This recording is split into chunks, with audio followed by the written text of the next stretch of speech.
Good morning, students. I am your Hindi teacher from Springfields Public School.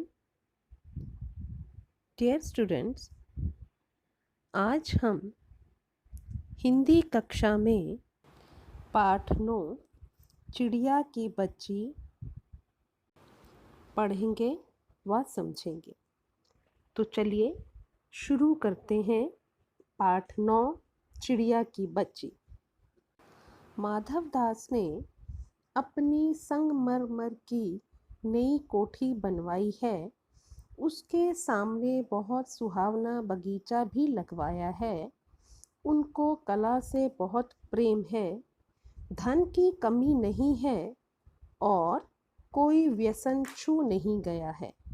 सुंदर अभिरुचि के आदमी है। फूल पौधे रकाबियों से हौज़ों में लगे फव्वारों में उछलता हुआ पानी उन्हें बहुत अच्छा लगता है। चिल्ड्रन, फर्स्ट पैराग्राफ में लेखक बताता है करेक्टर माधव दास है और उन्होंने एक नई कोठी बनवाई है जो कि संगमरमर की है। संगमरमर मीन्स मार्बल की है। मार्बल को हिंदी में संगमरमर कहा जाता है। उसके सामने उसने बहुत ही सुंदर बगीचा भी लगवाया है और वो कला प्रेमी है। कला से उनको प्रेम है। ऐसी अभिरुचि के आदमी है। उनकी रुचि कला में है। वो नेचुरल चीज़ों से, प्रकृति से प्रेम करते हैं। इसीलिए उन्होंने अपनी कोठी के सामने एक बगीचा बनवाया है। फूल पौधे रकाबियों से हौज़ों में लगे फव्वारों में उछलता हुआ पानी उन्हें बहुत अच्छा लगता है। समय भी उनके पास काफ़ी है। शाम को जब दिन की गर्मी ढल जाती है और आसमान कई रंग का हो जाता है, तब कोठी के बाहर चबूतरे पर तख्त डलवा कर मसनद के सहारे वह गलीचे पर बैठते और प्रकृति की छटा निहारते हैं। क्योंकि वह कला प्रेमी है, इसलिए जो उन्होंने अपना बगीचा लगवाया है वहाँ पर खूब सारे फूल पौधे लगे हैं और जो फव्वारे हैं वो एक कतार में लगे हैं, जो कि जिनमें पानी उछलता हुआ बहुत ही सुंदर प्रतीत होता है। तो इस प्रकार वो शाम के समय अपना सारा समय उस प्रकृति को निहारने में गुजारते हैं। क्योंकि उनके पास काम नहीं है, वो समय उनके पास काफ़ी है और वो अपना सारा शाम का समय इसी सुंदरता को निहारने में निकालते हैं। मसनद के सहारे व गलीचे पर बैठते हैं और प्रकृति की छटा निहारते हैं। उनमें मानो उनके मन को तृप्ति मिलती है। इस तरह वो अपने मन को खुश करते हैं। मित्र हुए तो उनसे विनोद चर्चा करते हैं। अगर उनके पास उनके मित्र आ जाए तो उनके साथ वो बातें करते हैं, खुश होते हैं। नहीं तो पास रखे हुए फर्शी हुक्के की सटक को मुंह में दिए ख्याल ही ख्याल में संध्या को स्वप्न की भांति गुजार देते हैं। कहते हैं अगर उनके पास कोई मित्र नहीं है तो वो क्या करते हैं, जो फर्श पे रखा हुआ हुक्का है उसकी मुंह पे उसमें उसको लगाते हैं और उसको पीते पीते पूरी शाम यूं ही गुजार देते हैं। आज कुछ कुछ बादल थे। घटा गहरी नहीं थी। धूप का प्रकाश उनमें से छन छन कर आ रहा था। माधव दास मसनद के सहारे बैठे थे। उन्हें जिंदगी में क्या स्वाद नहीं मिला है, पर जी भरकर भी कुछ खाली सा रहता है। अब लेखक कह रहे हैं कि आज मौसम में बादल छाए हुए हैं, गहरी काली घटा छाई है और थोड़ा थोड़ा धूप का प्रकाश उसमें से छन कर आ रहा है। उस समय का प्राकृतिक वातावरण का वर्णन किया गया है। कहते माधव दास एज यूजुअल मसनद के सहारे बैठे हैं।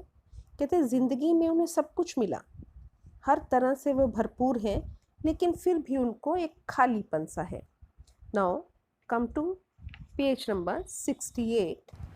उस दिन संध्या समय उनके देखते देखते सामने की गुलाब की डाली पर एक चिड़िया आन बैठी।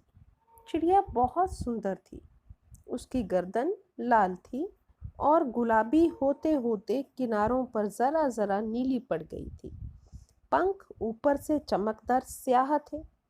उसका नन्हा सा सिर तो बहुत प्यारा लगता था और शरीर पर विचित्र चित्रकारी थी।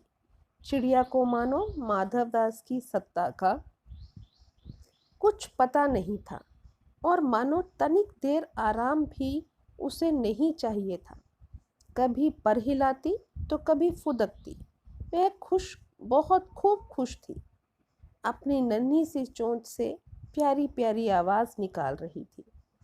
अब एक शाम जब वो मसनद के सहारे माधवदास बैठा था तो उन्होंने क्या देखा कि एक गुलाब की डाली पर एक छोटी सी चिड़िया आकर बैठ गई है। छोटी चिड़िया की सुंदरता का वर्णन यहाँ लेखक ने बहुत खूब किया है। चिड़िया इतनी सुंदर है, उसकी गर्दन लाल थी और कुछ कुछ किनारों पर गुलाबी है और थोड़ी थोड़ी सी नीली भी है, और उसके जो पंख हैं वो एकदम ब्लैक स्याह मीन्स काले रंग के हैं, और उसका सिर नन्हा सा सिर है, छोटा सा सिर है और वो बहुत ही प्यारा लग रहा है। और उसके शरीर पर कहीं कहीं चित्र विचित्र चित्रकारी, जैसे छोटी छोटी कोई चित्रकारी की हो किसी ने, ऐसी थी चिड़िया। चिड़िया को मानो माधवदास की। अब चिड़िया जो है वो तो चिड़िया है, उसको कुछ नहीं पता कि ये माधवदास की कोठी है, ये माधवदास का बगीचा है, उसकी सत्ता है, उसका राज्य है यहाँ पे। उसको कुछ नहीं मालूम। वो तो केवल कुछ आराम करने के लिए आई थी। उसने आराम भी नहीं किया, तनिक देर, कुछ देर भी आराम नहीं किया। वो कभी अपने पंख हिलाती, कभी फुदकती। वो बहुत खुश मालूम हो रही थी क्योंकि वो एक डाल से दूसरी डाल अपनी मर्जी से फुदक रही थी और वो बहुत खुश थी। वो बाकी सब चीज़ों से अनजान थी। अपनी नन्ही सी चोंच से प्यारी प्यारी आवाज़ निकाल रही थी क्योंकि खुश थी, तो इसलिए वो प्यारी आवाज़ें निकाल रही थी। Next paragraph. माधवदास को वह चिड़िया बड़ी मनमानी लगी, बड़ी अच्छी लगी। उसको, माधवदास को वो चिड़िया भा गई। उसकी सुंदरता मन भावनी लगी। उसकी स्वच्छंदता मीन्स आज़ादी, निर्भय होकर वो जो फुदक रही थी वो बड़ी प्यारी लगी। कुछ देर तक वह उस चिड़िया का इस डाल से उस डाल थिरकना देखते रहे। कुछ देर तक तो माधवदास ये देखते रहे कि चिड़िया कैसे इधर से उधर फुदक रही है। इस समय वह अपना बहुत कुछ भूल गए। उन्होंने उस चिड़िया से कहा, आओ, तुम बड़ी अच्छी आई। यह बगीचा तुम लोगों के बिना सूना लगता है। सुनो चिड़िया, तुम खुशी से यह समझो कि यह बगीचा मैंने तुम्हारे लिए ही बनवाया है। तुम बेखटके यहाँ आया करो। अब माधवदास चिड़िया से कहते हैं कि चिड़िया, तुम बहुत अच्छी आई। ये बगीचा तुम लोगों के बिना बिल्कुल सूना लगता है और तुम्हारे आने से मुझे बहुत खुशी हो रही है। और उन्होंने कहा कि ये बगीचा तुम्हारा ही है। जब तुम्हारा मन करे बेखटके यहाँ आया करो, बिना किसी रोक टोक के तुम यहाँ आ सकती हो। चिड़िया पहले तो असावधान रही। पहले तो चिड़िया को नहीं मालूम हुआ कि ये वो माधवदास किससे बात कर रहे हैं, तो वो अपनी धुन में इधर उधर फुदकती रही। फिर जानकर कि बात उससे की जा रही है, जब उसे मालूम हुआ कि माधवदास उसी से बात कर रहा है, तो वह एकाएक तो घबराई, तो एकदम से वो घबरा गई। फिर संकोच को जीत कर बोली, कुछ हिचकिचाती हुई वो बोली, मुझे मालूम नहीं था कि यह बगीचा आपका है। कहती है चिड़िया, मुझे नहीं पता था ये बगीचा आपका है। मैं अभी चली जाती हूँ। पल भर सांस लेने में यहाँ टिक गई थी। चिड़िया कहती है, मैं अभी अभी चली जाती हूँ, मुझे नहीं पता था ये आपका बगीचा है। मैं तो केवल कुछ देर के लिए आराम करने के लिए यहाँ पर आ गई थी। माधवदास ने कहा, हाँ, बगीचा तो मेरा है, यह संगमरमर की कोठी भी मेरी है, लेकिन इस सब को तुम अपना ही समझ सकती हो। सब तुम्हारा है। तुम कैसी भोली हो, कैसी प्यारी हो। जाओ, नहीं, बैठो, मेरा मन तुमसे खूब लगता है। अब माधवदास ने कहा, हाँ, ये बगीचा मेरा है और जो इसमें कोठी है वो भी मेरी है, लेकिन ये तुम सब कुछ तुम अपना समझ सकती हो। जब तुम्हारा मन करे तुम यहाँ आ सकती हो, और तुम कितनी भोली हो, कितनी प्यारी हो, मुझे तुम बहुत अच्छी लग रही हो। मेरा मन तुमसे खुश हो रहा है, इसलिए तुम यहीं पर रहो। चिड़िया बहुत कुछ सकुचा गई। उसे बोध हुआ मीन्स ज्ञान हुआ कि यह उससे गलती तो नहीं हुई कि वह यहाँ बैठ गई। अब चिड़िया मन के अंदर डर डर गई है।